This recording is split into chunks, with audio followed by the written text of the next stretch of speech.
بسم اللہ الرحمن الرحیم۔ السلام علیکم student of class 9th and matric. اب میں آپ کو نئی نظم بتانا چاہوں گی جس کے مصنف کا نام ابو الاثر حفیظ جلندری ہے اور نظم کا نام ہے سر راہ شہادت۔ تو سب سے پہلے میں آپ کو مصنف کا حوالہ پیش کروں گی کہ محمد حنیف نام، حفیظ تخلص اور ابو الاثر کنیت تھی۔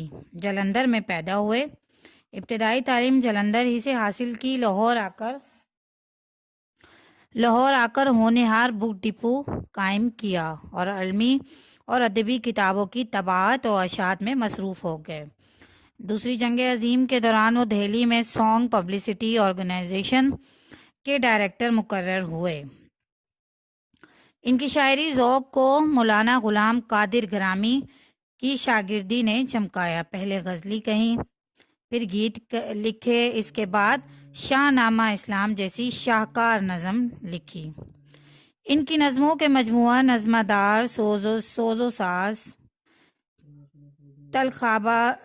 تلخابہ شیریں ہے۔ ہمارا قومی ترانہ بھی آپ نے ہی لکھا، یعنی کہ جو ہمارا قومی ترانہ ہے وہ بھی ابو الاثر حفیظ جلندری نے ہی تحریر کیا تھا، اور کتنا خوبصورت تحریر کیا ہے، کیا کہنے۔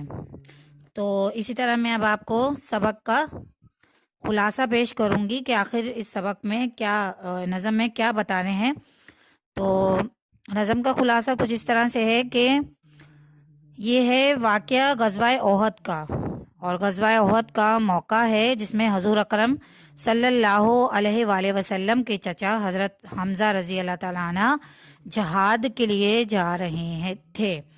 حضرت حمزہ رضی اللہ تعالیٰ عنہ قبیلہ قریش کی ان بہادر شخصیات میں سے ایک تھے جن کی بہادری اور طاقت پر قریش ناز کیا کرتے تھے۔ آپ صلی اللہ علیہ وسلم اپنے چچا سے بہت پیار کرتے تھے۔ اسی موقع پر آپ صلی اللہ علیہ وآلہ وسلم کے چہرے پر رقت نمایاں تھی، یعنی کہ جب ان کو رخصت کر رہے تھے تو ان کے چہرے پر رقت نمایاں تھی، کیونکہ نبی کریم صلی اللہ علیہ وسلم کو پہلے سے ہی معلوم تھا کہ حضرت حمزہ جائیں گے تو واپس نہیں آئیں گے، یعنی کہ وہاں پہ جا کے غزوہ احد کے موقع پر وہ شہید ہو جائیں گے۔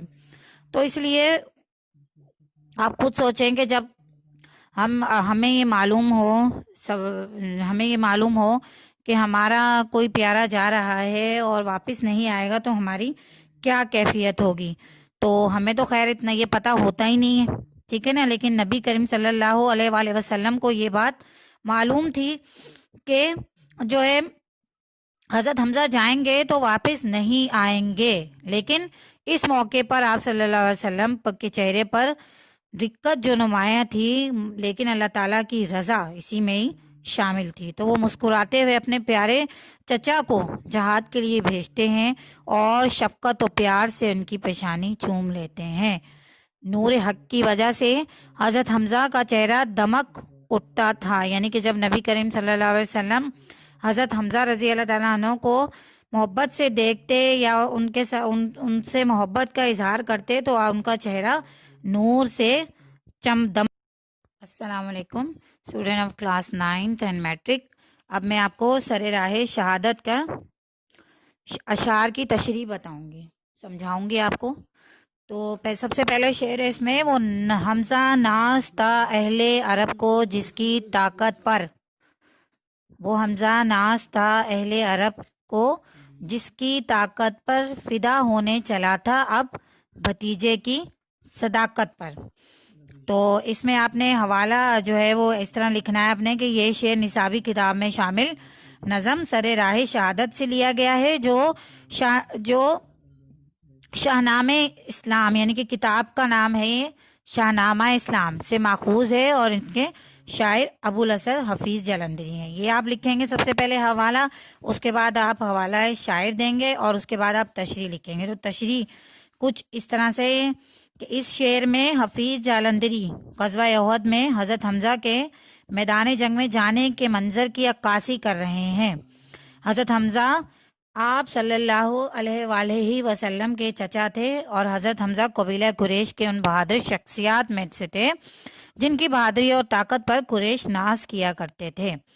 آپ صلی اللہ علیہ وآلہ وسلم اپنے چچا حضرت حمزہ سے بہت پیار کرتے تھے اور حضرت حمزہ کو بھی اپنے بھتیجے حضرت محمد صلی اللہ علیہ وآلہ وسلم سے بہت انس تھا۔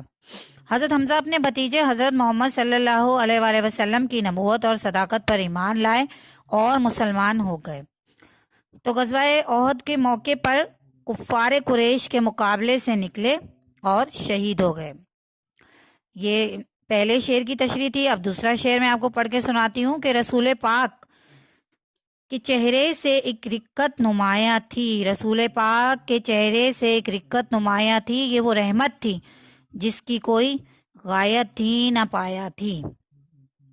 اب اس کا حوالہ بھی آپ، جیسے میں نے آپ کو پہلے حوالہ بتایا، اسی طرح آپ حوالہ ایز اٹ از لکھیں گے اور حوالہ شاعر لکھیں گے، اور پھر آپ تشریح کچھ اس طرح سے ہے کہ حفیظ جالندھری کہتے ہیں کہ جب جنگ احد میں حضور اکرم صلی اللہ علیہ وآلہ وسلم کے چچا حضرت حمزہ جنگ کے لیے جانے لگے تو آپ صلی اللہ علیہ وآلہ وسلم پر رقت طاری تھی، یعنی آپ صلی اللہ علیہ وسلم رونے کے قریب تھے۔ آپ صلی اللہ علیہ وسلم پر یہ کیفیت نمایاں نظر آ رہی تھی کہ اپنے چچا سے کتنی محبت تھی، اپنے ساتھیوں سے شفقت تھی اور کل انسانیت کے لیے رحمت تھی جو اس کیفیت کا سبب بنی تھی۔ اس شفقت اور اس رحمت کی کوئی انتہا نہ تھی، کوئی کنارہ نہ تھا۔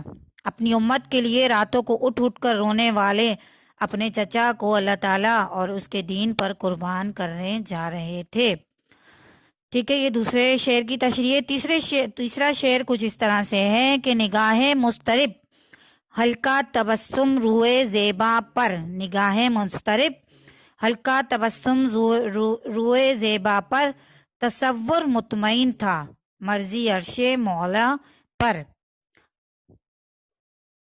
کتنا خوبصورت شعر ہے یہ، اور اس شعر میں شاعر بیان کر رہے ہیں کہ حفیظ جالندھری کہتے ہیں کہ شاید سرور کائنات صلی اللہ علیہ وآلہ وسلم کو غزوہ احد کے دن کی سنجیدگی کا احساس تھا۔ آپ صلی اللہ علیہ وسلم کی نگاہیں پریشان تھی مگر لبوں پر ہلکی سی مسکراہٹ تھی۔ آپ صلی اللہ علیہ وسلم نے اللہ تعالیٰ کی مرضی کے سامنے سر تسلیم خم کر دیا۔ اللہ تعالیٰ کی رضا کے خیال سے آپ صلی اللہ علیہ وسلم مطمئن تھے، اس کے حکم کے پابند تھے، اپنے پیارے چچا اور دوست کی شہادت کا جذبہ دیکھ کر مسرور تھے۔ شہادت جو مومن کی معراج ہے، اپنے چچا کی شہادت کے راہ میں جاتا دیکھ کر مسرور تھے۔ چچا سے محبت اور اللہ تعالیٰ کی رضا دونوں آپ صلی اللہ علیہ وآلہ وسلم کے رویے سے آیاں تھیں۔ یہ تھے ہمارے رحمت للعالمین صلی اللہ علیہ وآلہ وسلم۔ چوتھے شعر کی تشریح بیان کروں گی، لیکن شعر کچھ یوں ہے کہ ہوا ارشاد اے جستجا خستہ فام بسم اللہ، ہوا ارشاد اے خجستہ فام بسم اللہ، خدا حافظ ہے کیجئے نصرت اللہ بسم اللہ۔ اس شعر میں حفیظ جالندھری کہتے ہیں کہ آپ صلی اللہ علیہ وسلم نے ارشاد فرمایا کہ اے میرے بابرکت اور پیارے چچا، بسم اللہ کیجئے، شہادت کا راستہ آپ کا منتظر ہے۔ مردوں کی شمشیریں اللہ تعالیٰ کی راہ سے ہمیشہ عریاں رہتی ہیں، جائیں اور دشمنان خدا کو بتا دیں کہ مسلمانوں کی 1000 زندگیاں بھی ہوں تو اللہ تعالیٰ کی راہ میں قربان ہے۔ میرے چچا جائیں، الوداع، بسم اللہ کیجیے اور اسلام کی فتح کے لیے لڑیے، اللہ تعالیٰ کے دین کی نصرت کے لیے جنگ کیجیے۔ شعر نمبر 5 ہے کہ یہ اقدام شہادت برسبیل حسن نیت ہے، یہ اقدام شہادت برسبیل حسن نیت ہے، محمد اس پہ راضی ہے جو اللہ کی مشیت ہے۔ اس کی تشریح کچھ اس طرح سے ہے کہ آپ صلی اللہ علیہ وسلم فرماتے ہیں کہ اے میرے پیارے چچا، آپ شہادت کے لیے جا رہے ہیں، شہادت آپ کا مقصود ہے، آپ کا یہ قدم نہایت احسن ہے، آپ کی نیت نیک ہے۔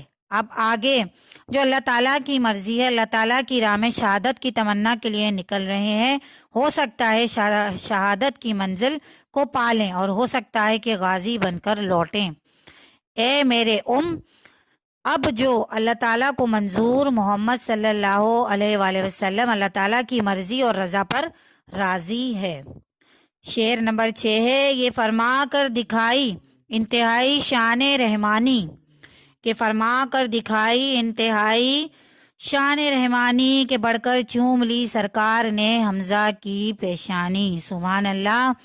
اس شعر کی تشریح کچھ اس طرح سے ہے کہ اس شعر میں حفیظ جالندری کہتے ہیں کہ آپ صلی اللہ علیہ وسلم اپنے چچا حضرت حمزہ رضی اللہ تعالیٰ عنہ، جن سے آپ صلی اللہ علیہ وسلم بے حد پیار کرتے تھے، جہاد کے لیے رخصت کر رہے ہیں۔ آپ صلی اللہ علیہ وسلم پر رقت طاری ہے، لبوں پر تبسم ہے، جنگ کی حالت بتا رہے ہیں کہ آج بہت کم لوگ واپس لوٹیں گے۔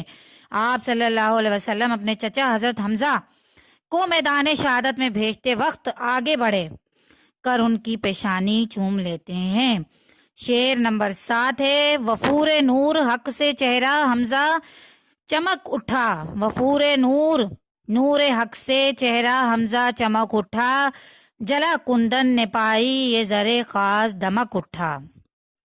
تشریح ہے اس کی، اسی طرح آپ نے حوالہ لکھنا ہے، خلاصہ لکھنا، حوالہ لکھنا ہے، حوالہ شاعر لکھنا ہے، اور تشریح میں آپ کو بیان کر دوں کہ آپ صلی اللہ علیہ وسلم آفتاب نبوت تھے، نور حق تھے۔ جب اپنے چچا حضرت حمزہ کو میدان جنگ میں رخصت کرتے وقت ان کی پیشانی چوم لی تو حضرت حمزہ رضی اللہ تعالیٰ عنہ کا چہرہ دمک اٹھا۔ سبحان اللہ۔ آپ صلی اللہ علیہ وسلم قریش کے بہادروں میں سے ایک تھے۔ اسلام کی ابتدائی مشکل دور میں اسلام قبول کیا اور قریش کی مخالفت کو برداشت کیا۔ شاعر اس شعر میں حضرت حمزہ رضی اللہ تعالیٰ عنہ کی شکست کو خاص سونے کی تعبیر کرتے ہوئے کہتے ہیں کہ جب نبی اکرم صلی اللہ علیہ وآلہ وسلم نے جہاد میں روانہ کرتے ہوئے حضرت حمزہ رضی اللہ تعالیٰ عنہ کی پیشانی چوم لی تو اس خاص سونے نے اور جلا پائی اور کندن بن گئے۔ سبحان اللہ۔ امید ہے آپ کو یہ میرے تمام اشعار کی تشریح سمجھ آ گئی ہوگی۔ اللہ حافظ۔